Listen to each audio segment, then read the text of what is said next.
जय श्री कृष्ण। नमस्कार साथियों, दक्ष कोचिंग क्लास में हार्दिक स्वागत है, अभिनंदन करता हूं। हमने स्टार्ट किया था आपके मॉडल पेपर, उसमें हम लगातार आगे बढ़ते हो। डेली क्लासेस आपके मॉडल पेपर हो रही है, जिसमें आपकी जीके एंड जीएस को लेकर यहां से करवाया जा रहा है। ये जो जीके एंड जीएस है आपको एग्जाम के लिए बहुत ही ज्यादा लाभदायक होने वाले हैं। तो ऐसे कुछ प्रश्न जो कि आपके एग्जाम के लिए बहुत इंपॉर्टेंट होने वाले हैं, उनको हम लेकर आते बार बार, जिससे कि आपकी तैयारी अच्छे से हो जाए, है ना। और इससे आपकी तैयारी गुणवत्तापूर्ण तैयारी हो जाती है। और देखते हैं कि बार हमारे साथ में कौन कौन जुड़ चुके हैं आज। क्या बात है, चलो कौन कौन आ गया आपके। पीवी आ गए, अरविंद खिलाड़ी, गुड इवनिंग सबको, गुड इवनिंग, जय श्री कृष्णा, राधे राधे। ओके, और जो साथी इस चैनल पर नए हैं एक बार चैनल को सब्सक्राइब कर देना, सब्सक्राइब कर देना। और जो साथी ऑलरेडी जुड़ चुके हैं उनको क्लास को लाइक शेयर जरूर कर देना, जिससे क्लास सब तक पहुंच जाए और सारे विद्यार्थी इसका लाभ उठा सकते हैं ना। चलो आज ज्यादा समय लेते हैं, हम स्टार्ट करते हैं आपका कि पहला प्रश्न होने वाला हमारा, राष्ट्रीय सरसों अनुसंधान केंद्र है, यानी कि जो आपका राष्ट्रीय सरसों अनुसंधान केंद्र है वो कहां पर है। सीधा प्रश्न पूछा गया है कि राष्ट्रीय सरसों अनुसंधान केंद्र कहां पर है। चलो आपका आंसर क्या रहा आपका। ओके, राधे राधे सबको, राधे राधे, जय श्री कृष्णा। क्लास को शेयर कर दो एक बार धमाकेदार, है ना, जिससे कि क्लास सब तक पहुंच जाए आपकी।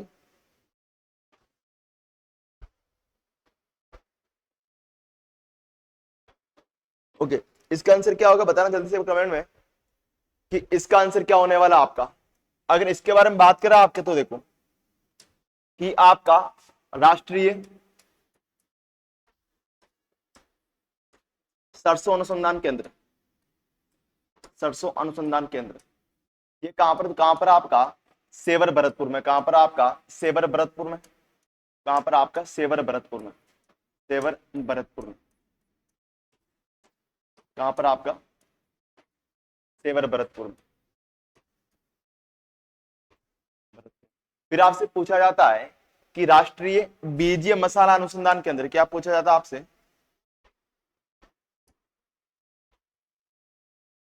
राष्ट्रीय बीजीय मसाला अनुसंधान केंद्र, मसाला अनुसंधान केंद्र, मसाला अनुसंधान केंद्र ये कहां पर है। ये कहां पर आपका, तबीजी अजमेर में। कहां पर आपका, तो ये हो जाएगा आपका तबीजी अजमेर में। कहां पर आपका, तबीजी अजमेर में, तबीजी अजमेर में। फिर आपसे पूछा जाए कि केंद्रीय बेर एवं खजूर अनुसंधान केंद्र, क्या पूछा जाए आपसे कि केंद्रीय बेर एवं खजूर, बेर एवं खजूर अनुसंधान केंद्र, खजूर अनुसंधान केंद्र, अनुसंधान केंद्र, अनुसंधान केंद्र ये कहां पर, ये कहां पर आपके, ये आपके बीकानेर में। कहां पर आपका, बीकानेर में। कहां पर आपका, बीकानेर में। फिर आपसे पूछा जाता है बागवानी अनुसंधान या बागवानी संस्थान, बागवानी, और बागवानी भी कहां पर, बीकानेर में। इसके अलावा कहा जाता है बागवानी, और बागवानी कहां पर आपका, बीकानेर में। बागवानी ये भी आपका बीकानेर में आ जाता है, बीकानेर में।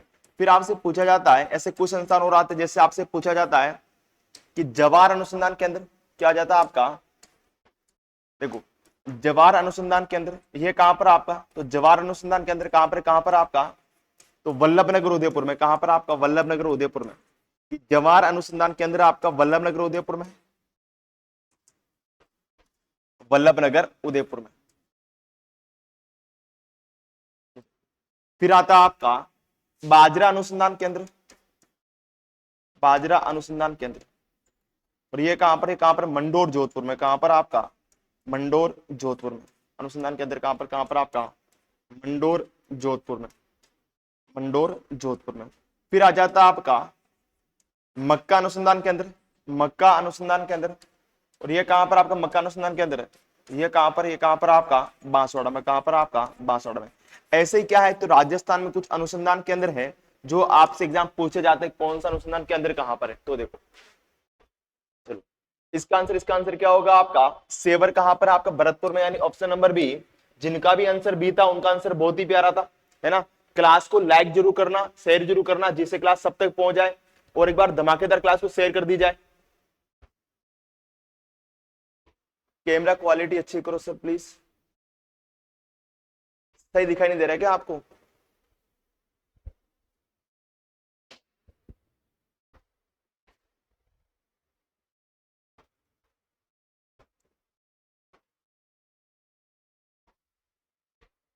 चलो बहुत ही प्यारा। बढ़ते हैं हमारा अगले प्रश्न की ओर। अगला प्रश्न होने वाला है, राजस्थान का दक्षिणतम अक्षांश क्या है? राजस्थान का दक्षिणतम अक्षांश क्या है? जो दक्षिणी बिंदु है उसका अक्षांश से विस्तार कितना, वो आपको बताना है। बहुत इजी है आपका। चलो, कि राजस्थान का दक्षिणतम अक्षांश क्या है? चलो, इसका आंसर क्या होगा आपका?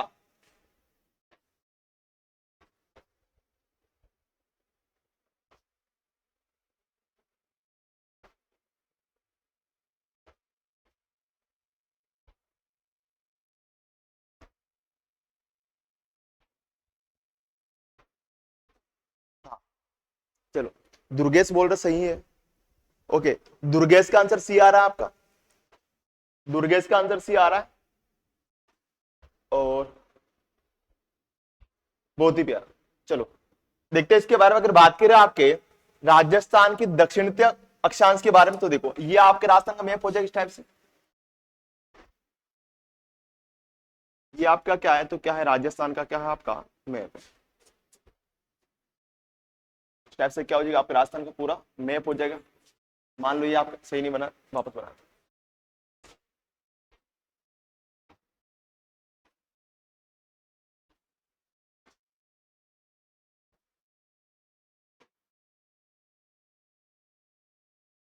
ये मान लो हमारा क्या हो गया राजस्थान का। अब देखो इस राजस्थान का ये जो आपका यहाँ पर ये जो बिंदु है दक्षिण, देखो इसका अक्षांश, अगर मैं यहाँ से यहाँ बात करूँ ना अक्षांश विस्तार, देखो तो इसका अक्षांश विस्तार आपका 23 डिग्री 3 मिनट उत्तरी अक्षांश से, उत्तरी अक्षांश से,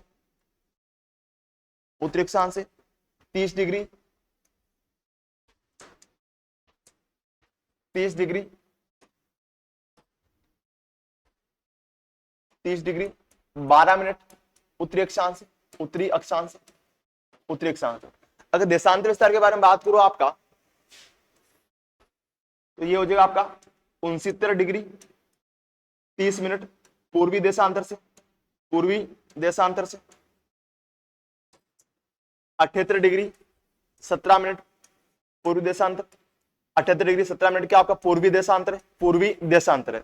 अब समझना आपका, इसने पूछा क्या दक्षिणतम। देखो दक्षिणतम बिंदु कौन सा, देखो अगर बात करो सबसे उत्तरी बिंदु, सबसे उत्तरी बिंदु कौन सा, तो सबसे उत्तरी बिंदु आपका, सबसे उत्तरी बिंदु आपका कोणागांव, कोणागांव गंगानगर तहसील, गंगानगर तहसील। और जिला कौन सा आपका, गंगानगर तहसील, गंगानगर तहसील। जिला आपका श्रीगंगानगर। ये आपके राजस्थान का सबसे उत्तरी बिंदु है। सबसे उत्तरी बिंदु कौन सा आपका कोणागांव, गंगानगर तहसील। और जिला कौन श्रीगंगानगर है। अगर बात दक्षिणतम बिंदु के बारे में, तो कौन सा आपका बोरकुंडा गांव, बोरकुंडा गांव, कुशलगढ़ तहसील, कुशलगढ़ तहसील। इसके अलावा जिला कौन सा आपका बांसवाड़ा, जिला कौन सा आपका बांसवाड़ा, जिला आपका बांसवाड़ा, बांसवाड़ा। ये राजस्थान का दक्षिणतम बिंदु आ जाता है। फिर आता सबसे पूर्वी बिंदु, वो आ जाता है आपका सिलाना गांव, सिलाना गांव राजाखेड़ा तहसील। जिला कौन सा आपका धौलपुर, जिला कौन सा आपका शॉर्ट में आ गया आपका धौलपुर, जिला आपका धौलपुर। फिर आता पूर्वी बिंदु आता आपका कटरा गांव सम तहसील। जिला कौन सा आपका जैसलमेर, जिला कौन सा आपका जैसलमेर। यानी ये सबसे उत्तरी दक्षिणी पूर्वी पश्चिमी बिंदु। उसने क्या पूछा दक्षिणतम पूछा। देखो दक्षिणतम पे कौन सा आ रहा है, यानी कि ये जो आपके बोरकुंडा वाला ये वाला यानी 23 डिग्री 3 मिनट उत्तरी अक्षांश, ये क्या दक्षिणतम बिंदु, क्या दक्षिणतम बिंदु है। यानी कि उसका आंसर हो जाएगा आपका 23 डिग्री 3 मिनट उत्तरी अक्षांश। ऑप्शन नंबर या सी आना चाहिए, वैसे यहाँ पर भी आना चाहिए था, ये वाला हो जाएगा। चलो बढ़ते अगले प्रश्न की ओर। आपका बताना इसका आंसर क्या होगा कि गर्मियों के समय भारत के महान मरुस्थल से चलने वाली गर्म हवाएं क्या कहलाती है? सीधा पूछा गया है कि आपके गर्मियों के समय में भारत के महान मरुस्थल, जिसे आपका थार का मरुस्थल कहा जाता है, इसमें चलने वाली गर्म हवाएं क्या कहलाती है? बताना इसका आंसर क्या होगा आपका। चलो, हाँ, बहुत ही प्यारा। वाइट ज्यादा दिखाई दे रहा है। चलो, सबको नमस्ते। ओके, आंसर आपका ए आ रहा है। अगर बात करूं तो देखो, अगर बात करें आपके कि पश्चिमी रेतीला मरुस्थल में, पश्चिमी रेतीला मरुस्थल में, पश्चिमी रेतीला मरुस्थल में, मरुस्थल में, मरुस्थल में चलने वाली कैसी हवा आपकी? चलने वाली गर्म एवं शुष्क हवाएं। कौन सी हवा आपकी? गर्म एवं शुष्क हवाएं। गर्म एवं शुष्क हवाएं, शुष्क हवा, शुष्क हवाएं आपकी लू कहलाती है। क्या कहलाती? आपकी लू कहलाती है। लू कहलाती है। लू सर्वाधिक कहां पर चलती है आपकी? तो लू सर्वाधिक बाड़मेर में चलती है। लू सर्वाधिक आपके बाड़मेर में चलती है। लू सर्वाधिक आपके बाड़मेर में चलती है। लू सर्वाधिक आपके बाड़मेर में चलती है। इसका मतलब क्या होगा? इसका आंसर हो गया आपका लू। क्या होगा? लू होगा। फिर पता खेजड़ी। खेजड़ी को आपके, खेजड़ी राजस्थान क्या राज्य वृक्ष है? राज्य वृक्ष है। राज्य वृक्ष। चलो, इसका आंसर क्या हो जाएगा आपका?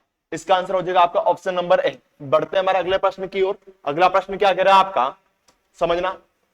राजस्थान में विभाजन के रूप में कार्य करता है, यानी इनमें ऐसा कौन सा है जो कि आपके राजस्थान में विभाजन का कार्य करता है?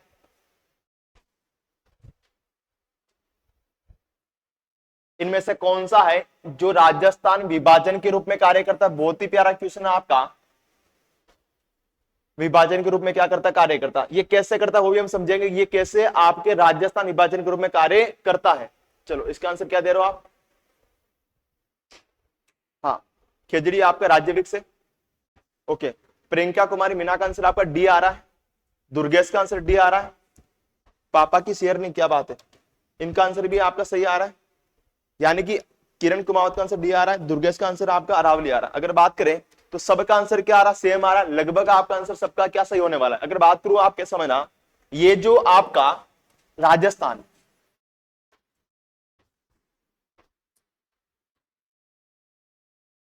ये जो आपका राजस्थान है,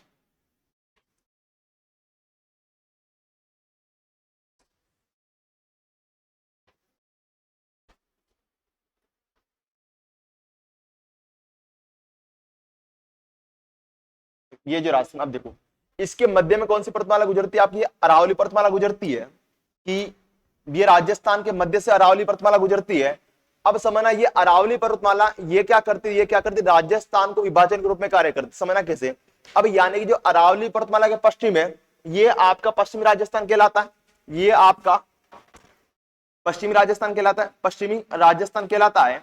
इसके अलावा इस अरावली पर्वतमाला के जो पूर्व वाला भाग है, ये आप पूर्वी राजस्थान कहलाता है। पूर्वी राजस्थान कहलाता है।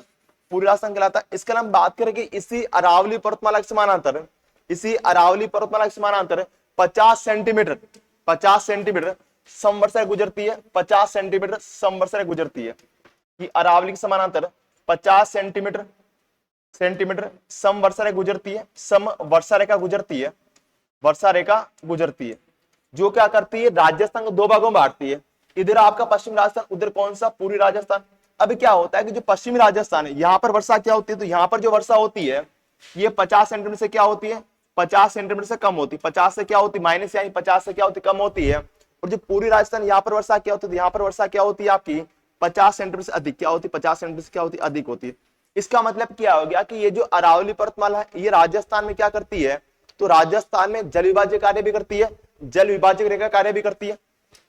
कि राजस्थान में जल विभाजन का, जल विभाजक कार्य करती है, जल विभाजक कार्य करती है, विभाजक का कार्य करती है, विभाजक कार्य करती है।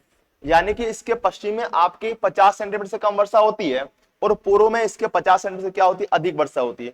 इसका नाम बात करें, जो 50 सेंटीमीटर समवर्षा रेखा है, इसे ही आपकी 500 मिलीमीटर, इसे ही आपकी 500 मिलीमीटर, 500 मिलीमीटर समवर्ष रेखा, समवर्ष रेखा भी कहा जाता है, समवर्ष रेखा भी कहा जाता है।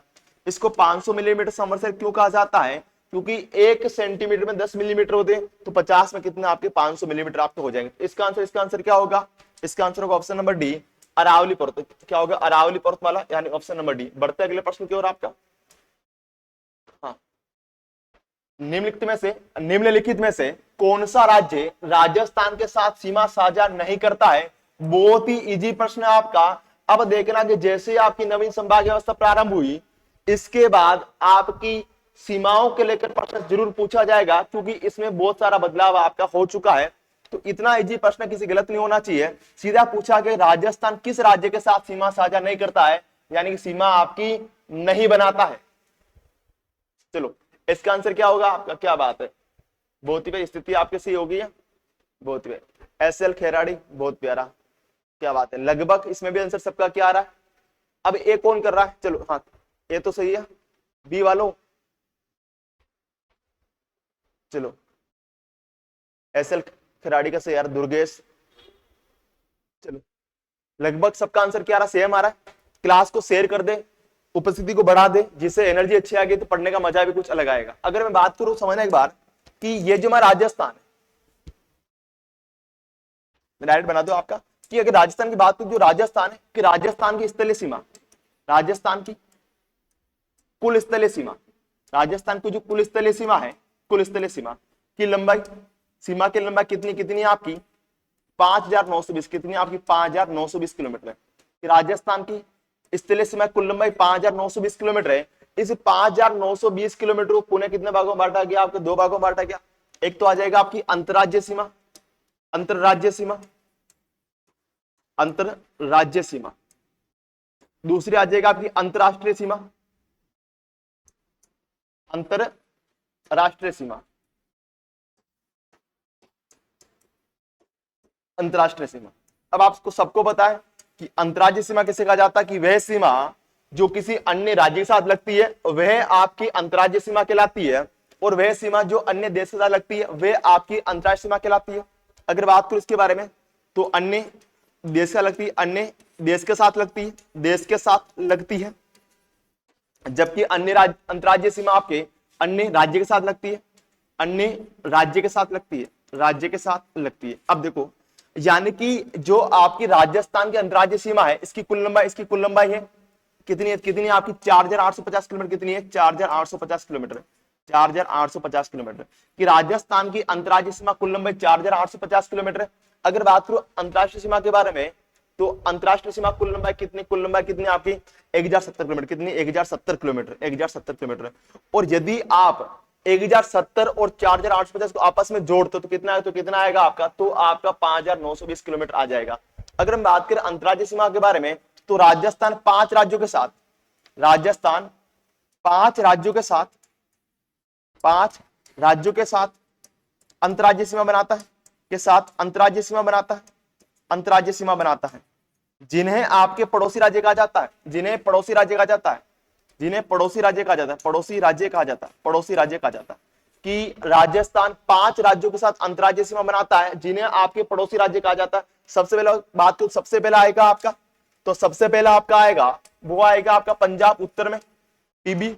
फिर आएगा आपका एचआर हरियाणा, फिर आएगा आपका यूपी, फिर आएगा आपका एमपी, और फिर आएगा आपका जीजे गुजरात। कौन सा? गुजरात। यानी आप कह सकते हो कि राजस्थान 5 राज्यों के साथ अंतरराज्यीय सीमा बनाता है, जो कि निम्न है: पंजाब, हरियाणा, यूपी, मध्य प्रदेश, और कौन सा आपका? गुजरात। अगर बात करें पंजाब के साथ राजस्थान 89 किलोमीटर सीमा बनाता है। पंजाब के साथ राजस्थान 89 किलोमीटर की सीमा बनाता है, जो कि सबसे कम या सबसे छोटी है, जो कि सबसे कम या न्यूनतम सीमा है, सबसे कम या न्यूनतम सीमा है, सबसे कम लंबाई वाली या न्यूनतम सीमा है। अगर बात करें हरियाणा के साथ राजस्थान 1262 सीमा बनाता है, 1262 सीमा बनाता है। इसके अलावा यूपी के साथ आपकी 877 किलोमीटर सीमा बनाता है, 877 किलोमीटर की सीमा बनाता है। और आपके एमपी के साथ 1600 किलोमीटर सीमा बनाता है, एमपी के साथ 1600 किलोमीटर की सीमा बनाता है, जो कि आपकी सर्वाधिक या सबसे लंबी सीमा है, सबसे लंबी सीमा है, सबसे लंबी सीमा है। इसके अलावा बात करूं आपके, तो राजस्थान गुजरात के साथ 1022 किलोमीटर की सीमा बनाता है, 1022 किलोमीटर की सीमा बनाता है, किलोमीटर की सीमा बनाता है। तो ये आपको याद होना चाहिए कि राजस्थान किन किन के साथ सीमा बनाता है और किसके साथ कितनी कितनी सीमा बनाता है। तो सीधा प्रश्न आपसे पूछा गया। अब देखो इसमें कौन कौन सा है आपका, तो इसमें आपका महाराष्ट्र नहीं आएगा भाई, गुजरात ही आपका, पंजाब है, हरियाणा है। ऑप्शन नंबर जिनका भी ए था उनका आंसर बहुत ही प्यारा था। चलो बढ़ते अगले प्रश्न की ओर। क्या पूछा गया है कि राजस्थान के मरुस्थलीय भूभाग में जल आपूर्ति करने के लिए कौन सी नहर महत्वपूर्ण है। क्या पूछा गया है, महत्वपूर्ण है। अब देखो इसमें कौन सी नहर जो आपकी महत्वपूर्ण है, अब समझना आपका इसका आंसर क्या होगा। आपका इसका आंसर क्या होगा, 100% सही है आपका। क्या बात, 1070, बहुत ही प्यारा। इसका आंसर क्या होगा आपका,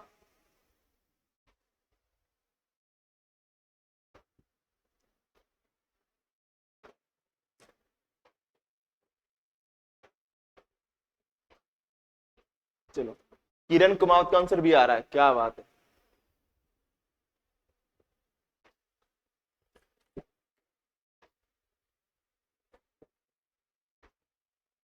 बहुत ही प्यारा, कौन सा होगा आपका, इंदिरा गांधी नहर। अब इसने क्या पूछा, महत्वपूर्ण, महत्वपूर्ण में कौन सी आएगी, इंदिरा गांधी नहर आई। देखो गंग नहर ये भी आपके मरुस्थलीय भूभाग में जलापूर्ति करती है, हनुमानगढ़ नहर भी आपके मरुस्थलीय भाग में आ जाती है, और जो भरतपुर नहर है ये आपके भरतपुर वाला भाग में आ जाती है। लेकिन इनमें सबसे जो इंपोर्टेंट कौन सी होगी आपकी, आईजीएनपी। कौन सी आपकी, आईजीएनपी है।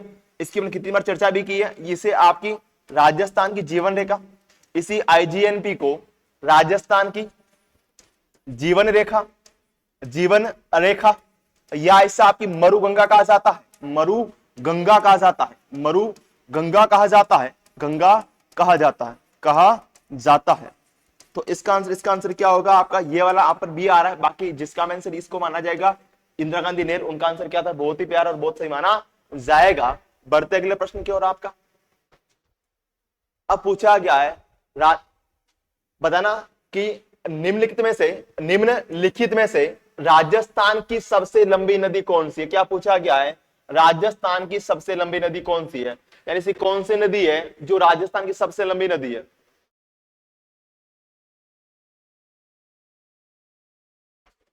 चलो बताने से आंसर क्या होगा आपका,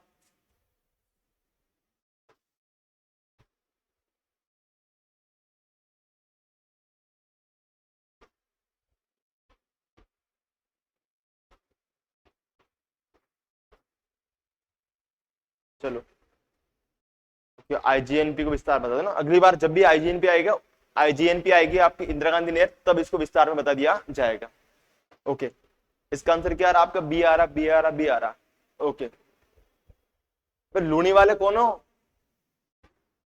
देखो अगर बात करूं मैं, समझना आपका कुछ प्रश्न आते हैं फैक्ट्स में, आपको याद करना। अगर आपसे पूछा जाए कि राजस्थान की सबसे लंबी नदी, सबसे लंबी नदी, सबसे लंबी नदी कौन सी आपकी चंबल है, कौन सी आपकी चंबल है। सीधा आपसे पूछा जाए कि राजस्थान की सबसे लंबी नदी कौन सी होगी, चंबल होगी। या फिर आपसे पूछा जाए राजस्थान बहने वाली सबसे लंबी नदी, तो भी कौन सी होगी, चंबल नदी होगी। यानी दो प्रश्न पूछे थे आपसे, यानी राजस्थान की सबसे लंबी नदी कौन सी, तो भी आपकी चंबल नदी है। या फिर आपसे पूछा जाए कि राजस्थान में बहने वाली सबसे लंबी नदी, तो भी कौन सी है, चंबल नदी है। लेकिन आपसे पूछा जाए कि पूर्णतः राजस्थान बहने वाली, पूर्णतः पूर्णतः राजस्थान की, राजस्थान की पूर्णतः राजस्थान में क्या आपके कि पूर्णतः राजस्थान में बहने वाली, बहने वाली, बहने वाली सबसे लंबी नदी, सबसे लंबी नदी, आपका आंसर क्या होगा, बनास। कौन सा होगा, बनास होगा, बनास होगा। या तो आपसे पूछा जाए कि पूर्णतः राजस्थान बहने वाली सबसे लंबी नदी, तो आंसर क्या होगा, बनास होगा। या फिर आपसे पूछा जाए केवल राजस्थान बहने वाली सबसे लंबी नदी कौन सी, तो भी कौन सी होगी, बनास। कौन सी होगी, बनास होगी। पुनः समझ लेना, अगर आपसे पूछा जाए कि केवल राजस्थान बहने वाली सबसे लंबी नदी कौन सी, तो भी कौन सी, बनास है। या फिर आपसे पूछ ले कि पूर्णतः राजस्थान बहने वाली सबसे लंबी नदी कौन सी, तो भी कौन सी आपकी, बनास है। फिर आपसे पूछा जाए आंतरिक अपवाह तंत्र की दृष्टि से, आंतरिक अपवाह तंत्र की दृष्टि से,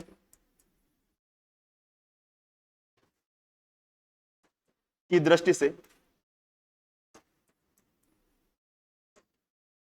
राजस्थान की सबसे लंबी नदी, सबसे लंबी नदी, सबसे लंबी नदी कौन सी आपकी, कौन सी घग्गर, कौन सी होगी आपकी घग्गर। यानी आपसे पूछा जाए कि जो आपके राजस्थान में आंतरिक अपवाह तंत्र है उसकी दृष्टि से सबसे लंबी नदी कौन सी होगी, घग्गर नदी। कौन सी आपकी घग्गर नदी है, कौन सी आपकी घग्गर नदी है, घग्गर नदी, घग्गर नदी। लेकिन आपसे पूछा जाए कि पूर्णतः आंतरिक अपवाह तंत्र की दृष्टि से,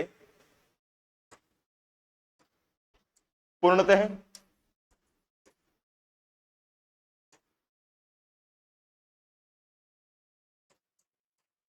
आंतरिक अपवाह तंत्र की दृष्टि से, तंत्र की दृष्टि से, तंत्र की दृष्टि से, इसका मतलब वही हो गया आपका कि पूर्णतः राजस्थान बहने वाली, मैं समझा रहा हूं आपका, कि पूर्णतः राजस्थान में बहने वाली आंतरिक अपवाह तंत्र की दृष्टि से, दृष्टि से सबसे लंबी नदी तो कौन सी आएगी आपकी, कातली। कौन सी आएगी आपकी, कातली आएगी। कौन सी कातली आएगी, कातली आएगी, कातली। ये भी पॉइंट्स आपको याद होने चाहिए, सबसे कौन सी छोटी, कौन सी सबसे बड़ी, कौन सी आएगी, सबसे लंबी कातली आएगी। फिर आपसे पूछा जाए आंतरिक अपवाह तंत्र की सबसे छोटी नदी, सबसे छोटी नदी कौन सी होगी, बताना जल्दी से कमेंट में कि सबसे छोटी कौन सी, जिसे आपकी जैसलमेर, वो जो नदी है जैसलमेर जिले में बहती है, कि आंतरिक अपवाह तंत्र की सबसे छोटी नदी कौन सी है जो कि पूर्णतः आपके जैसलमेर जिले में बहती है। हाँ, बहुत ही प्यारा। ओके, कौन सी होगी आपकी, काकनी नदी। अगर आपसे पूछा जाए आंतरिक अपवाह तंत्र की दृष्टि से सबसे छोटी कौन सी होगी आपकी, काकनी नदी होगी, काकनी नदी होगी। और इसी काकनी नदी को आपकी मसूरदी नदी कहा जाता है, मसूरदी नदी कहा जाता है, मसूरदी नदी भी इसे कहा जाता है। तो इसका आंसर क्या होगा आपका, option number B, Chambal.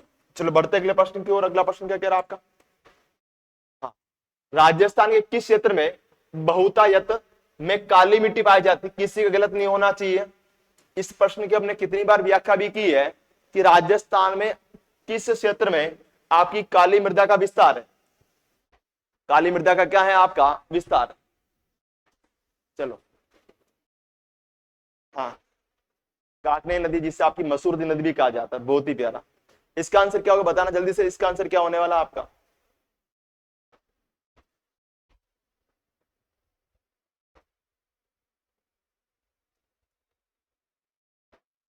Hadoti, बहुत प्यारा। अगर बात करो आपको समझना कि ये जो आपकी, देखो मैं बनाता हूं, ये वाला क्या हो गया आपका, राजस्थान हो गया।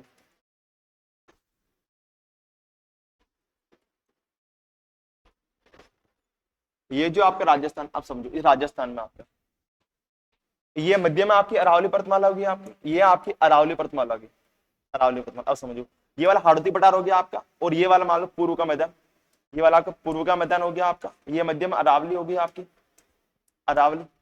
ये आपका मरुस्थल हो गया आपका, पश्चिमी रेतीला मरुस्थल हो गया, और ये आपका हाड़ौती हो गया। अब देखो यहाँ पर कौन सी मृदा पाई जाती है, यहाँ पर आपकी पर्टिकुलर आपकी काली मृदा पाई जाती है, काली मृदा पाई जाती है, मृदा पाई जाती है। कि हाड़ौती पठार में काली मृदा पाई जाती है, जिसे आपकी कपासी मृदा, कपासी मृदा, जिससे आपकी रेगुर मृदा, रेगुर मृदा, इसे ही आपकी काली कपासी मृदा, रेगुर मृदा, या इसे आपकी सवते जुताई वाली मृदा, सवते जुताई वाली मृदा के नाम से भी जाना जाता है। जिसमें आपके जिले आ जाएंगे कोटा, बूंदी, बारा, झालावाड़, कोटा, बूंदी, बारा, झालावाड़, बूंदी, बारा, झालावाड़। यानी कि जो आपके दक्षिणी पूर्वी पठारी प्रदेश के जिले, या फिर आप कह दो आपके हाड़ौती वाले जिले, ये इसमें इन जिलों में आपकी काली मृदा पाई जाएगी। फिर बात करूं ये जो पूर्व का मैदान है, इस पूर्व के मैदान में आपकी कौन सी मृदा पाई जाएगी, तो एक चीज समझना कि कहीं पर भी चले जाओ दुनिया में ना, कि जहां पर भी आपके जिस भी भूभाग का निर्माण नदियों के द्वारा हुआ है या फिर नदियों के अवसाद के द्वारा हुआ है, वहां पर हमेशा जलोढ़ मृदा पाई जाती है, जलोढ़ मृदा पाई जाती है। तो ये जो पूर्व का मैदान है, इसका निर्माण किसके द्वारा हुआ आपका, नदियों के अवसाद के द्वारा हुआ है। इसीलिए यहां पर आपकी जलोढ़ मृदा, कौन सी मृदा पाई जाती है आपकी, जलोढ़ मृदा पाई जाती है, जलोढ़ मृदा पाई जाती है, जलोढ़ मृदा पाई जाती है, मृदा पाई जाती है। जिसे आप कछारी मृदा, इसे कछारी मृदा आपकी, इसे कांप मृदा, कांप मृदा, या इसे आपकी दोमट मृदा, दोमट मृदा कहा जाता है कि पूर्व के मैदान में आपकी जलोढ़ मृदा पाई जाती है, इसी जलोढ़ मृदा को कछारी मृदा, कांप या दोमट मृदा कहा जाता है। अब इसमें क्या करना समझना, ये जो आपके पूर्व के मैदान कौन से, ये वाले जिले, इस वाले भूभाग में, इन जिलों को हमेशा प्रायोरिटी देनी, जिसमें समझना आपका धौलपुर, करौली, सवाईमाधोपुर, भरतपुर, डीग, गंगापुर सिटी, इनको क्या देनी, प्रायोरिटी देनी।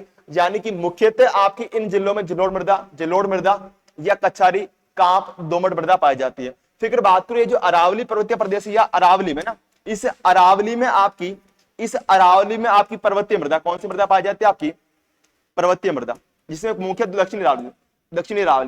दक्षिणी अरावली में जिसमें आपके उदयपुर हो गया, राजसमंद हो गया, सिरोही हो गया, उस वाले भूभाग है।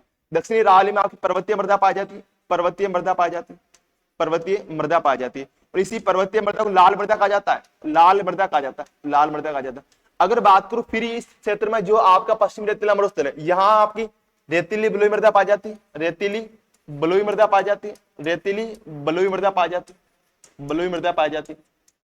पाई जाती। इसके अलावा यहाँ पर जो बनास नदी बहती है, इस टाइप से आपकी कौन सी नदी बहती है, इस टाइप से आपकी एक बनास नदी बहती है, इस टाइप से बनास नदी बहती है। इस बनास नदी के प्रवाह क्षेत्र में आपकी बनास बेसिन में मुख्यतः आपकी लाल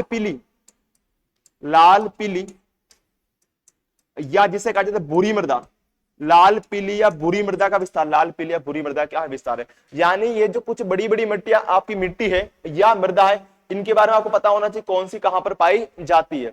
हाँ, अब देखो अगर बात करें इसी क्षेत्र में आपके वैज्ञानिक आधार पर जो आपके मृदा का वैज्ञानिक वर्गीकरण, इसकी हम चर्चा करें तो देखो इस क्षेत्र में आपके पश्चिम राजस्थान में आपके एंटीसोल, एरिडोसोल, कि पश्चिम राजस्थान में वैज्ञानिक वर्गीकरण के अनुसार आपके यहां पर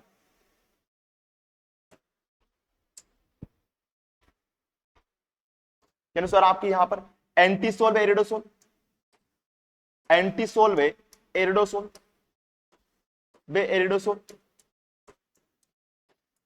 एरिडोसोल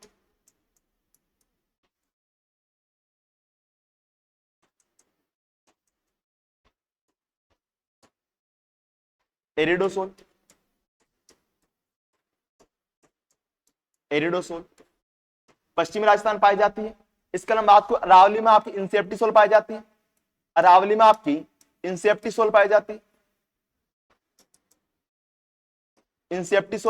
आपकी। इसके अलावा बात करें जहां पर आपकी जलोढ़ मृदा पाई जाती है, वहां पर आपके वैज्ञानिक वर्गीकरण के अनुसार वहां पर आपकी एल्फीसोल मृदा पाई जाती है, और जहां पर आपकी काली मृदा पाई जाती है, वहां पर आपके वैज्ञानिक वर्गीकरण के अनुसार वहां पर आपकी कौन सी मृदा, आपकी वर्टिसोल, वहां पर आपकी वर्टिसोल मृदा पाई जाती है। ये भी आपको याद होना चाहिए। कभी कभी क्या करता है कि मृदा का वैज्ञानिक वर्गीकरण आपसे पूछा जाता है, तो ये भी आपको क्लियर होना चाहिए कि क्षेत्र में कौन सी मृदा पाई जाती है। चलो इसका आंसर क्या, हाड़ौती क्षेत्र, ऑप्शन नंबर ए। जिनका आंसर ए था उनका आंसर बहुत ही प्यारा था। बढ़ते अगले प्रश्न की ओर आपका, किसी का भी गलत नहीं होना चाहिए। काजरी को पहला मान लेना। काजरी के बारे में पूछा गया आपका, इसकी फुल फॉर्म भी आपको दे रखी है। पूछा गया है कि निम्नलिखित में से किस शहर में राजस्थान का केंद्रीय शुष्क क्षेत्र अनुसंधान संस्थान स्थित है, जिसे काजरी कहा जाता है। यह प्रश्न कम से कम 2-3 बार हमारा रिपीट हो चुका है। किसी का भी गलत नहीं होना चाहिए कि राजस्थान में काजरी का मुख्यालय कहां पर है।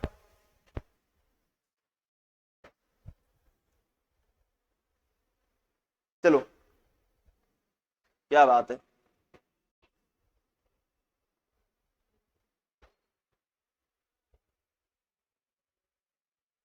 ओके, अगर बात करूं काजरी के बारे में तो समझना कि काजरी को काजरी का पूरा नाम होता है आपका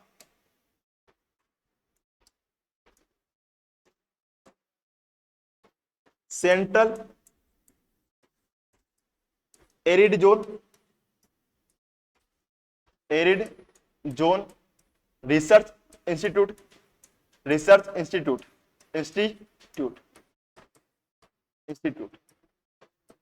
यानी कि इसका हिंदी में नाम हो जाएगा आपका केंद्रीय शुष्क क्षेत्र अनुसंधान संस्थान। इसकी स्थापना 1959 में, स्थापना 1959 में। कहां पर की गई आपकी? जोधपुर में। कहां पर की गई आपकी? जोधपुर। इसकी स्थापना 1959 में जोधपुर में की गई आपकी, जोधपुर में की गई। यानी इसका मुख्यालय, मुख्यालय कहां पर आपका? जोधपुर में। कहां पर आपका? जोधपुर में। मुख्यालय आपका जोधपुर में। मुख्यालय कहां पर आपका? जोधपुर। इसका हम बात करें, इसके 5 क्षेत्रीय कार्यालय हैं। इसके 5 क्या? क्षेत्रीय कार्यालय है। इसके 5 क्षेत्रीय कार्यालय है। क्षेत्रीय कार्यालय जिसकी चर्चा हमने कितनी बार की थी आपकी? क्षेत्रीय कार्यालय, कार्यालय जिसमें 3 तो कहां पर? राजस्थान में। 3 राजस्थान में, 3 2 क्या राजस्थान से बाहर आपके? 2 राजस्थान से बाहर, 3 राजस्थान। देखो राजस्थान में कौन कौन से जिले में आपके? बीकानेर, और कहां पर है? पाली में है, और कहां पर आपके? जैसलमेर में है। कहां पर आपके? जैसलमेर में है। इसके अलावा बात करूं आपके राजस्थान से बाहर, एक तो कहां पर है? भुज गुजरात में, भुज गुजरात में। दूसरा, दूसरा कहां पर? लद्दाख में। दूसरा कहां पर आपका? लद्दाख में। कहां पर आपका? लद्दाख में। कहां पर आपका? लद्दाख में। ये कुछ पॉइंट्स आपको याद होने चाहिए कि काजरी के बारे में बड़े बड़े फैक्ट्स है। अब देखो आफरी, जिसका नाम आता है आपका, देखो आफरी, आफरी यानी जिसे आपकी आफरी जिसे कहा जाता है आपका शुष्क वन अनुसंधान संस्थान, शुष्क वन अनुसंधान संस्थान, संस्थान यानी कि आपका एरिड फॉरेस्ट रिसर्च इंस्टीट्यूट, जिसे कहा जाता है आपका शुष्क वन अनुसंधान संस्थान। इसका मुख्यालय भी कहां पर? आपका जोधपुर में। कहां पर आपका? जोधपुर में। यानी कि जो काजरी वे आफरी है, काजरी वे आफरी, ये दोनों कहां पर? कहां पर आपकी? जोधपुर में। कहां पर है? जोधपुर में। और एग्जाम में काजरी संबंधित कितनी बार एग्जाम प्रश्न पूछा गया? सीधे पूछता है काजरी की स्थापना कब हुई है और काजरी का मुख्यालय कहां पर है। यानी कि यहां से 2 प्रकार के प्रश्न अधिकतर पूछे जाते हैं, काजरी का मुख्यालय कहां पर, काजरी की स्थापना कब हुई थी। तो इसका आंसर क्या? ऑप्शन नंबर आपका बी। बढ़ते के लिए प्रश्न क्यों रहा आपका? बताना कि मेवात नस्ल के गोवंश भैंस व बकरी राजस्थान के किन जिलों में पाए जाते हैं? बहुत ही प्यारा प्रश्न आपका, इजी भी है कि जो आपके मेवात के गोवंश हो गए, आपके भैंस हो गए, वे बकरी हो गए, राजस्थान के किन जिलों में पाए जाते हैं? इजी होगा, अब बहुत ही इजी होगा आपका।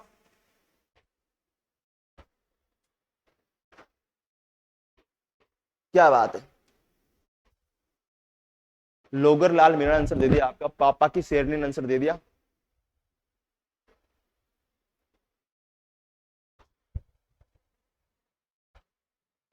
चलो बहुत ही प्यारा। अब देखो, तो आपको पता है जो मेवात प्रदेश है, हमने स्टार्ट किया था जब राजस्थान के भूगोल थ्योरी क्लास में मैंने देखा था कि मेवात प्रदेश में राजस्थान के अलवर व भरतपुर कौन जिला आता है? आपके अलवर व भरतपुर जिला आते। और यह जो अलवर व भरतपुर जिले यही आपके एनसीआर में, एनसीआर में भी क्या होते? शामिल होते हैं। अब इसका मतलब क्या हो गया कि जो भी अलवर व भरतपुर में जिले इन्हें आपके मेवात प्रदेश कहा जाता है। और इसमें जो भी आपका, इसमें जो भी आपका पशु संपदा पाई जाएगी, उस पशु संपदा को आपके मेवाती कहा जाएगा। जैसे मेवाती नस्ल की गाय होगी, आपकी मेवाती नस्ल की बकरी होगी, मेवाती नस्ल की भेड़ होगी, या क्या आपकी मेवाती नस्ल की भैंस होगी। ऐसी कुछ नस्लें जो कहां पर पाई जाती है आपकी, ऐसी कुछ पशुओं की नस्लें जो आपकी मेवात प्रदेश में पाई जाती है, उन्हें आपकी मेवाती कहा जाता है। अब देखो आगे कि क्या बूंदी कोटी बारा, बूंदी कोटा बारा, ये कहां पर आता? हाड़ौती में आता। ये तो नहीं होगा आपका, ये हाड़ौती में आता आपका, ये नहीं होगा आपका, ये नहीं होगा। कौन सा होगा आपका?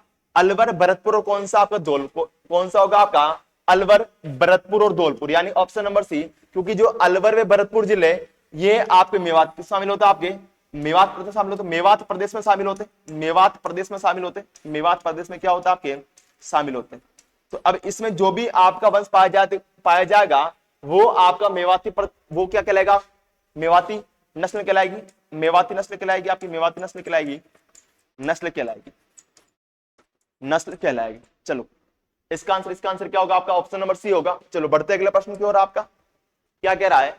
राजस्थान के निम्नलिखित में से किस लोक नृत्य को यूनेस्को द्वारा विरासत सूची में सूचीबद्ध किया गया? यानी ऐसा कौन सा नृत्य है जिसको यूनेस्को के द्वारा अपनी विरासत सूची में जोड़ा गया है? बहुत ही प्यारा क्वेश्चन है, आपको गलत नहीं होना चाहिए, इजी प्रश्न, एग्जाम में पूछा हुआ प्रश्न है आपका।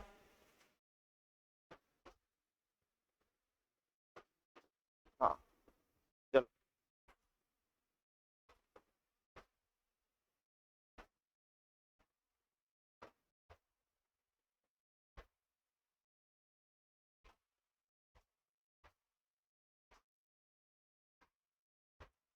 बहुत ही प्यारा। कौन सा होगा आपका? कालबेलिया नृत्य। कौन सा? कालबेलिया नृत्य। कालबेलिया नृत्य जिसको 2010 में कब जोड़ा गया आपका? 2010 में। इसको 2010 में यूनेस्को में जोड़ा गया, यूनेस्को में शामिल किया गया, यूनेस्को में शामिल किया गया, यूनेस्को में शामिल किया गया 2010 में। चलो बढ़ते अगले प्रश्न की ओर आपका। हाँ, राजस्थान पर्यटन विकास निगम जिसे आपकी आरटीडीसी का कहा जाता है, उसका मुख्यालय कहां स्थित है? पूछा गया RTDC, Rajasthan tourism, Rajasthan tourism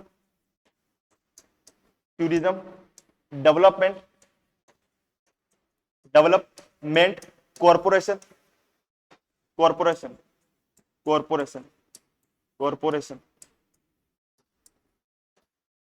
जिसे कहा जाता है आपका राजस्थान पर्यटन विकास निगम। इसका मुख्यालय कहां पर है? देखो ये जो संस्था है ना, ये कह सकते हो आपके पर्यटन की, यह पर्यटन की सर्वोच्च संस्था है, पर्यटन की सर्वोच्च संस्था है। सर्वोच्च क्या है? संस्था है, संस्था है। यानी कि जो आरटीडीसी है ये आपके राजस्थान में पर्यटन की सर्वोच्च संस्था है। इसका मुख्यालय कहां पर आपका? चलो क्या बात है, बहुत ही प्यारा। देखो इसकी अगर बात करें अपन तो समझना आपका कि आरटीडीसी इसकी स्थापना, आरटीडीसी की स्थापना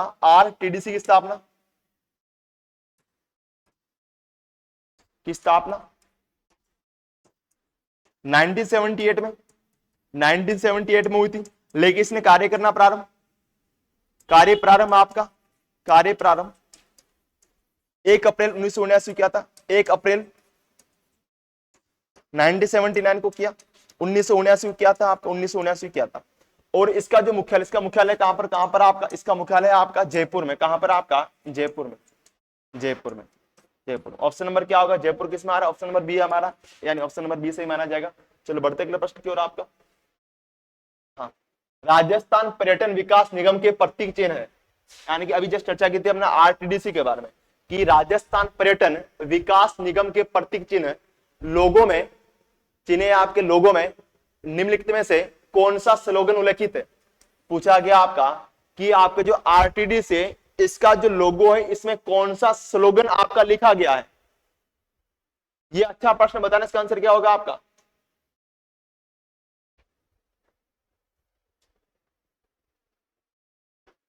हाँ, स्थापना आपकी 1978 में की गई थी। चलो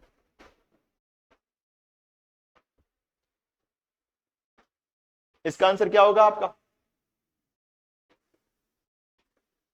अभी तक किसी का आंसर नहीं आया और प्रश्न बहुत ही प्यारा ये भी आपका। देखो अगर इसकी हम चर्चा करें तो लिखा गया है कि राजस्थान भारत का एक अतुल्य राज्य है। क्या लिखा गया है?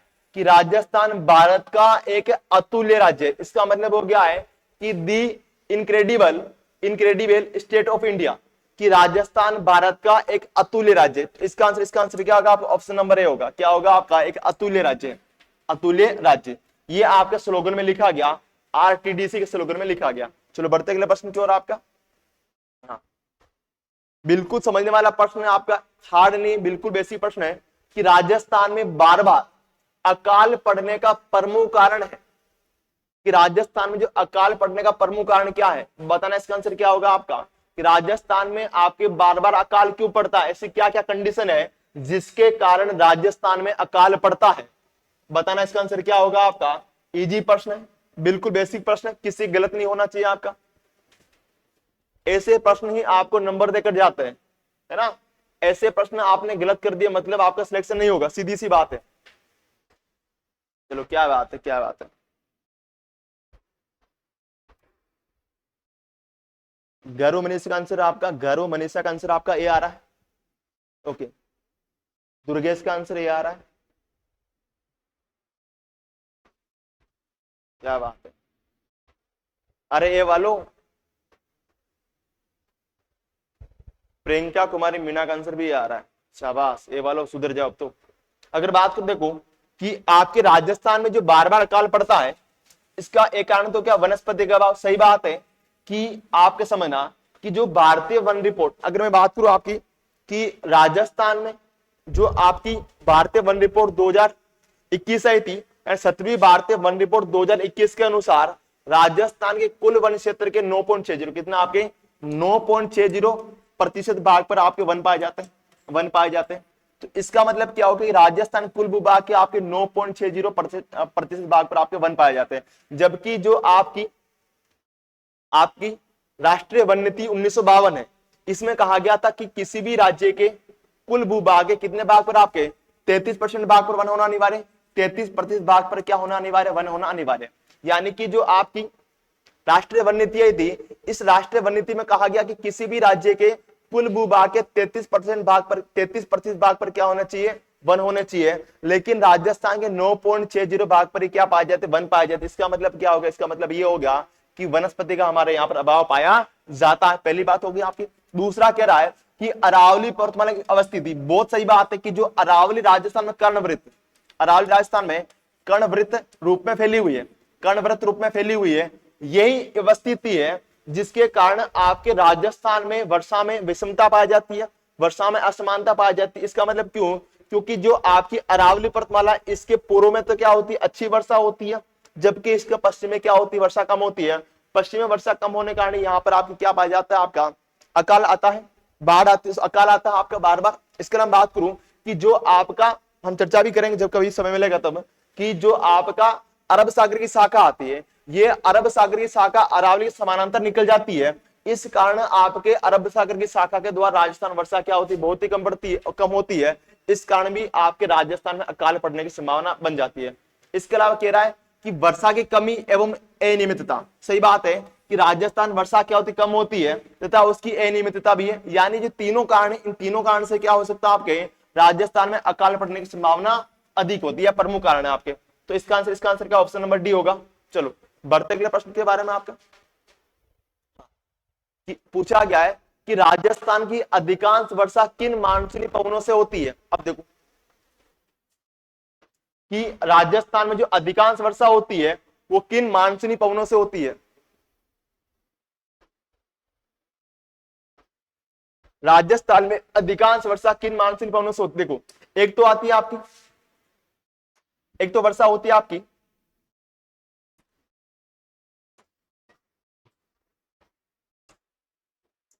एक तो वर्षा होती है आपकी पश्चिमी विक्षोभ से, पश्चिमी विक्षोभ से, विक्षोभ से राजस्थान में। एक होती है आपकी दक्षिणी पश्चिमी मानसून से, दक्षिणी पश्चिमी मानसून से, मानसून से, मानसून से। इसमें भी एक तो होती है आपकी अरब सागर की शाखा से, अरब सागर की शाखा से। दूसरी होती है बंगाली खाड़ी शाखा से, बंगाली खाड़ी शाखा से। अब देखो इसने क्या पूछा है कि अब ये जो पश्चिम विक्षोभ से वर्षा होती है कहां पर, कब होती है, आप शीतकाल में होती है, शीतकाल में होती है, शीतकाल में होती है, जिसे आपकी मावट कहा जाता है, मावट कहा जाता है। और कहां पर होती है, पश्चिम राजस्थान में। केवल कहां पर होती है, पश्चिम राजस्थान में अधिकांश होती है, पश्चिम राजस्थान में होती है। लेकिन जो दक्षिणी पश्चिमी मानसून है, इसकी दो शाखा आपके राजस्थान प्रवेश करती है। एक तो कौन सी है, अरब सागरी शाखा, दूसरी कौन सी, बंगाली खाड़ी शाखा। अब समझना जो अरब सागरी शाखा है, इससे केवल राजस्थान में 10% वर्षा होती है, कि अरब सागर की शाखा से राजस्थान में केवल 10% वर्षा होती है, जबकि बंगाल खाड़ी शाखा से राजस्थान कितनी है आपकी 90% वर्षा होती है, 90% क्या होती है, वर्षा होती है। लेकिन हम ऑल ओवर बात करूं तो जो राजस्थान में सर्वाधिक वर्षा होती है वो दक्षिणी पश्चिमी मानसून, किससे, दक्षिणी पश्चिमी मानसून से होती है। यानी इसका आंसर क्या होगा आपका, ये वाला, यहाँ पर आना चाहिए, बी आना चाहिए, लेकिन सी आ रहा आपका ये वाला आंसर। आपसे माना जाएगा कि दक्षिणी पश्चिमी हवा, जिसे आपका दक्षिणी पश्चिमी मानसून कहा जाता है, इसे राजस्थान सर्वाधिक क्या होती है, वर्षा होती है। चलो मानसूनी पवनों से होती है। बढ़ते अगले प्रश्न की ओर। आपका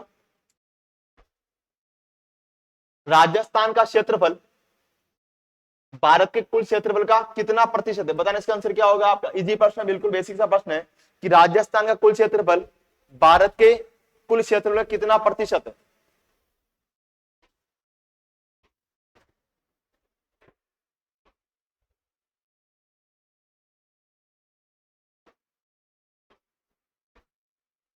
चलो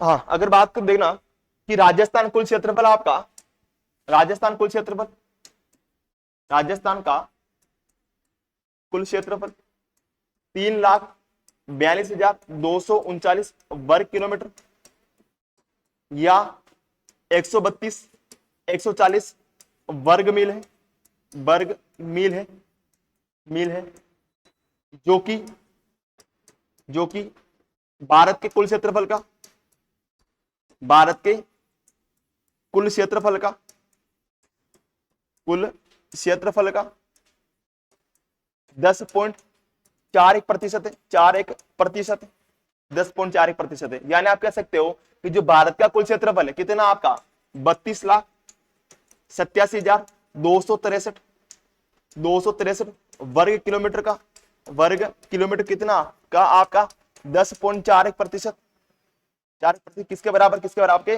राजस्थान के क्षेत्रफल के बराबर है, राजस्थान के क्षेत्रफल है, राजस्थान के क्षेत्रफल के बराबर है। अब देखो अगर बात करूं आपके तो क्षेत्रफल की दृष्टि से, क्षेत्रफल की दृष्टि से राजस्थान का भारत में प्रथम स्थान है, राजस्थान का भारत में प्रथम स्थान, राजस्थान के भारत में प्रथम स्थान है। इसका मतलब हो गया आपका कि क्षेत्रफल की दृष्टि से राजस्थान भारत का सबसे बड़ा राज्य है। और सबसे छोटा राज्य कौन सा होता है आपका, तो सबसे छोटा राज्य आता है आपका गोवा, सबसे छोटा राज्य आपका, सबसे छोटा राज्य कौन सा आता है आपका, छोटा राज्य आपका भारत का गोवा आता है, गोवा आता है। यानी कि क्षेत्रफल की दृष्टि से भारत का सबसे बड़ा राज्य आपका राजस्थान है, जबकि सबसे छोटा राज्य कौन सा, तो कौन सा होगा आपका गोवा, कौन सा होगा, गोवा होगा। अगर हम आगे बात करें तो समझना आपका इसमें क्या देगा आपका 10.45 नहीं, यहाँ पर 10.41 होना चाहिए था, वैसे आपका 10.41 होना चाहिए था, एक ही बात, चलो कोई नहीं। ऑप्शन नंबर है, बढ़ते अगले प्रश्न की ओर आपका। खोदरीबा क्षेत्र के लिए प्रसिद्ध है, पूछा गया है कि खोदरीबा क्षेत्र किसके लिए प्रसिद्ध है आपका, खोदरीबा क्षेत्र किसके लिए प्रसिद्ध है आपका, कि यहां पर जो खोदरीबा है किसके लिए प्रसिद्ध है आपका, क्या तांबे की खानों के लिए प्रसिद्ध है, क्या लोहा एस्के की खानों के लिए प्रसिद्ध है, या चूने पत्थर की प्रचुरता पाई जाती है, या कोयले की खानों के लिए प्रसिद्ध है खोदरीबा। चलो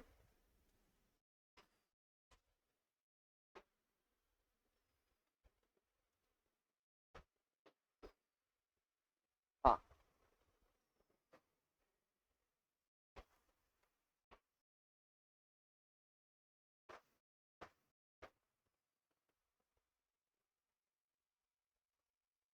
चलो बहुत ही प्यारा, किसके लिए आपके, देखो बी वालों अगर बात करूं कि एक तो आता है खेतड़ी, खेतड़ी कहां पर है, नीम का थाना है, खेतड़ी नीम का थाना, नीम का थाना, नीम का थाना, प्लस कौन सा आपका खोदरीबा, खोदरीबा, खोदरीबा कहां पर आपका अलवर में, खोदरीबा कहां पर आपका अलवर में, अलवर में।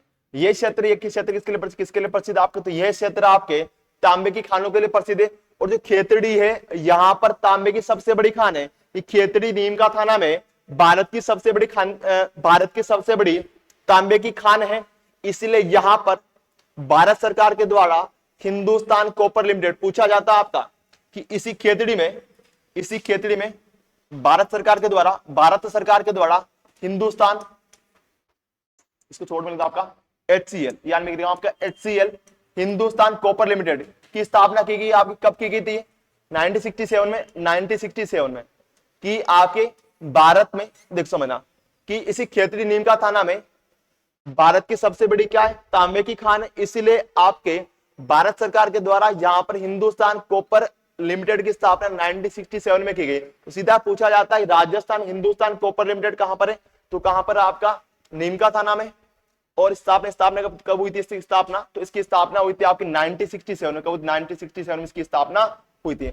अगर बात करें लोहा के बारे में तो इसके स्थान आता है आपके दो स्थान इंपोर्टेंट याद करें, एक तो कौन सा आता है आपका मोरिजा बानोल, मोरिजा बानोल, मोरिजा बानोल कहां पर आपका मोरिजा बानोल, जयपुर ग्रामीण में, जयपुर ग्रामीण में। फिर आता है आपका थूर हुंडेर, इसके अलावा आपका नाथरा की पाल, नाथरा की पाल कहां पर आपकी सलूम्बर में, पहले आपकी उदयपुर में थी, सलूम्बर में। फिर आते आपका थूर हुंडेर, थूर हुंडेर कहां पर आपका, थूर हुंडेर है आपका भिलवाड़ा में, सॉरी कहां पर आपका उदयपुर में, सॉरी आपका उदयपुर में होगा, थूर हुंडेर कहां पर आपका उदयपुर में। अब देखो चुन्ने के पत्थर की प्रचुरता कहां पाई जाती है, तो राजस्थान में चुन्ने के पत्थर की प्रचुरता आपके जैसलमेर जिले में कहां पर पाई जाती है आपकी, जैसलमेर जिले में पाई जाती है। अगर बात की कोयले के खाने, तो राजस्थान में 3 जिलों में कोयले खाने मिलती है। एक तो कहां पर मिलती है आपकी, बीकानेर में, बीकानेर में। एक मिलेगी आपको बाड़मेर में,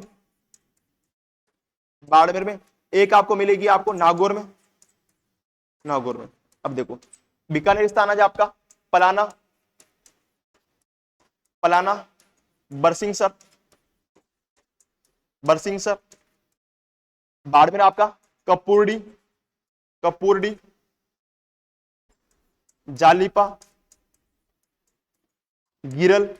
ये स्थान आपके कहां पर आपके बाड़मेर में। फिर आते हैं आपके मेड़ता, मातासुक,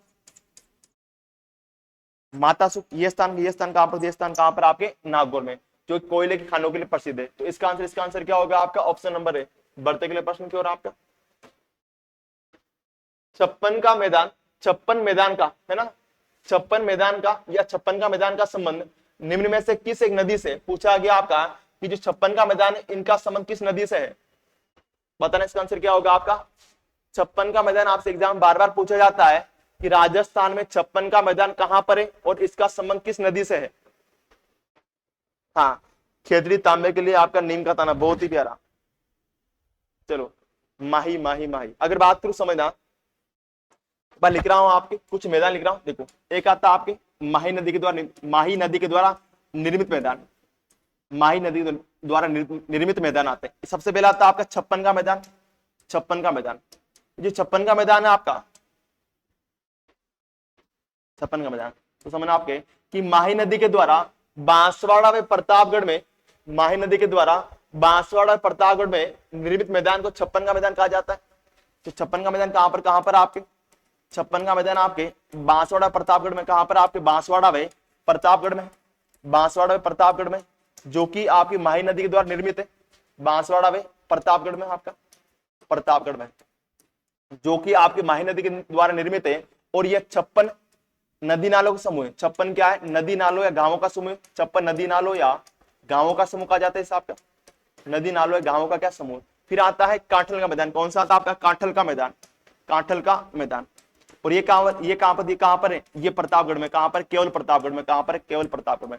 गलती मत करना, बार बार प्रश्न पूछा जाता है काठल और आपके 56 के मैदान को लेकर। तो समझना कि 56 का मैदान आपके बांसवाड़ा और प्रतापगढ़ दोनों में, जबकि काठल का मैदान केवल कहां पर है, प्रतापगढ़ में। और ये जो दोनों मैदान है, ये दोनों मैदान आपके माही नदी के द्वारा क्या निर्मित है, माही नदी के द्वारा क्या है आपके निर्मित है। अगली बात करूं आपके बाणगंगा नदी के बारे में, तो बाणगंगा नदी का जो मैदान आता है कौन सा आता है आपका, रोही का मैदान। कौन सा मैदान आपका, रोही का मैदान। देखो रोही का मैदान आपके, रोही का मैदान, रोही का मैदान आपके बाणगंगा नदी के द्वारा निर्मित है, जिसका विस्तार आपका कोटपुतली बेरोड से, कोटपुतली, कोटपुतली से आपकी, कोटपुतली बहरोड से, बहरोड से आपके, बहरोड से आपके भरतपुर के मध्य, भरतपुर के मध्य, भरतपुर के मध्य। फिर आते बनास के द्वारा। एक तो आता, सबसे पहला आता है मालपुरा करौली का मैदान। कौन सा आता है आपका, मालपुरा करौली का मैदान, करौली का मैदान। एक आता है आपका पीडमांड का मैदान, पीडमांड का मैदान। अब देखो ये जो पीडमांड का मैदान है, इसका विस्तार आपका देवगढ़ राजसमंद से। कहां से आपका, देवगढ़ राजसमंद से, राजसमंद से। किसके मध्य, आपके भीलवाड़ा के मध्य, भीलवाड़ा के मध्य। यानी पुनः समझना कि देवगढ़ राजसमंद से भीलवाड़ा के मध्य बनास नदी के द्वारा निर्मित मैदान आपका पीडमांड का मैदान कहलाता है। अगर बात को फिर आता है खेराड़ का मैदान। कौन सा था, खेराड़ का मैदान, खेराड़ का मैदान, खेराड़ का मैदान, मैदान। इसका विस्तार हो आपका जहाजपुर, जहाजपुर, शाहपुरा से, शाहपुरा से आपके टोंक के मध्य। किसके मध्य, आपके टोंक के मध्य, टोंक के मध्य। इसका मतलब समझना आपका, ये जो मालपुरा करौली का मैदान, पीडमांड का मैदान और कौन सा, खेराड़ का मैदान, ये तीनों मैदान आपके बनास नदी के द्वारा निर्मित है। रोही का मैदान आपके बाणगंगा नदी के द्वारा निर्मित है। और माही का मैदान आपके, सॉरी 56 का मैदान में काठल का मैदान आपके माही नदी के द्वारा क्या है, निर्मित है।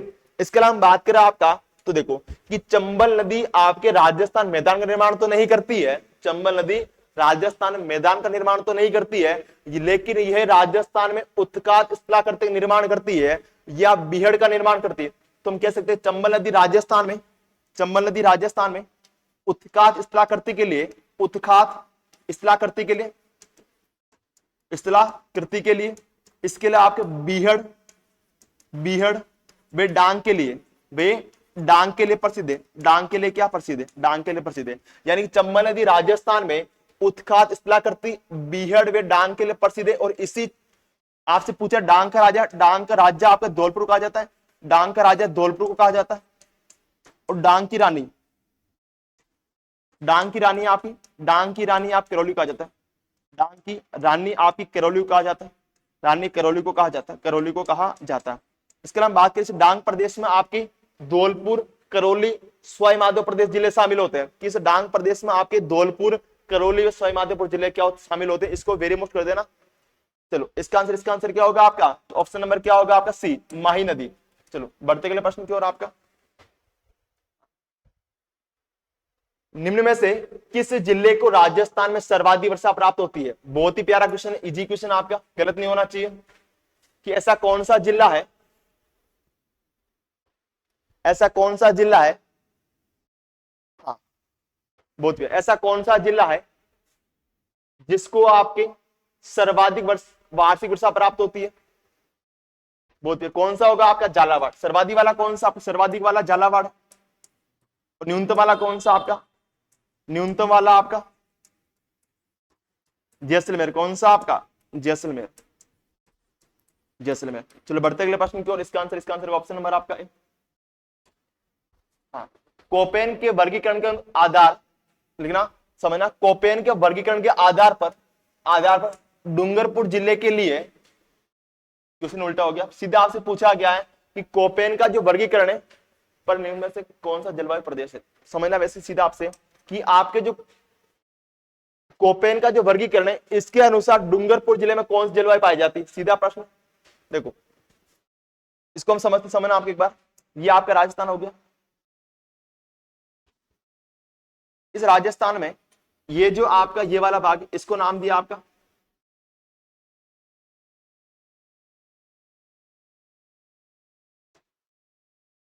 ये आपकी BW HW, फिर ये आती है आपकी BSHW, फिर ये आती है आपकी AW और ये आती है आपकी CWG। इसे इन्होंने कहा था आपके शुष्क जलवायु प्रदेश, शुष्क जलवायु प्रदेश। इसका नाम दिया आपके अर्धशुष्क जलवायु प्रदेश, अर्धशुष्क जलवायु प्रदेश।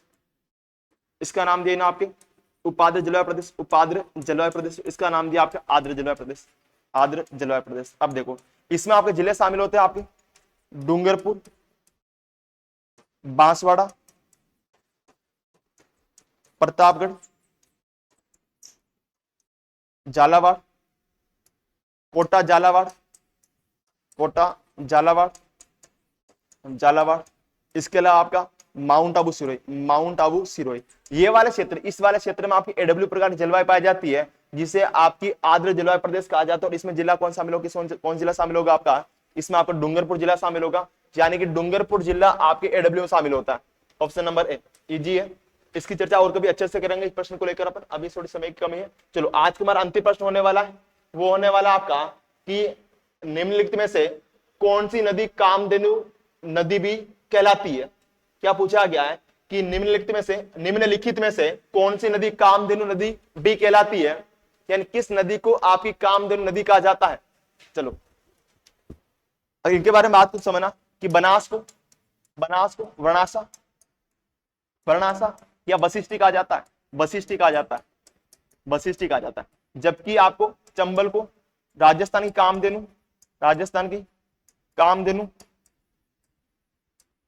कामधेनु या आपकी चर्मणवती, चर्मणवती, चर्मणवती या ऐसा आपकी नित्यवाही, नित्यवाही या सदावाहिनी, सदावाहिनी कहा जाता है, सदावाहिनी कहा जाता है। समझना ऐसा आपके कि चंबल नदी को राजस्थान कामधेनु क्यों कहा जाता है? क्योंकि जिस प्रकार जो कामधेनु गाय है ये 12 मास क्या देती है? दूध देती है। कि जिस प्रकार से जो कामधेनु गाय है ये वर्ष में 12 मास दूध देती है, उसी प्रकार से जो राजस्थान में चंबल नदी है ये 12 मास क्या करती है? आपकी पानी की आपूर्ति करती है, जलापूर्ति करती है, यानी पानी देती है। इसलिए इसे राजस्थानी कामधेनु कहा जाता है, इसलिए इसे राजस्थानी कामधेनु कहा जाता है। अगर बात करें बाणगंगा नदी के बारे में, इस नदी को आपकी रुंडित नदी, इस नदी को आपकी रुंडित नदी, इस आपकी ताला नदी, इसे आपकी अर्जुन की गंगा, अर्जुन की गंगा, या इसे आपके तीर की गंगा, तीर की गंगा कहा जाता है, तीर की गंगा कहा जाता है, तीर गंगा इसे कहा जाता है। तो ये सारे क्या, तो सारे क्या है आपके नदियों के उपनाम है, नदियों के क्या है उपनाम है। तो नदियों के उपनाम भी आपसे पूछे जाते हैं। और आज की क्लास को अपन यही विराम देते हैं। जो भी साथी हमारे साथ में जुड़े उनको तहे दिल से धन्यवाद करता हूं कि आप मेरी क्लास में आए। ऐसे ही आप क्लास में डेली जुड़ना है और क्लास को लाइक और शेयर करा के जिससे क्लास सब तक पहुंच जाए। और आज के लिए थैंक यू सो मच। शुभ रात्रि, राधे राधे।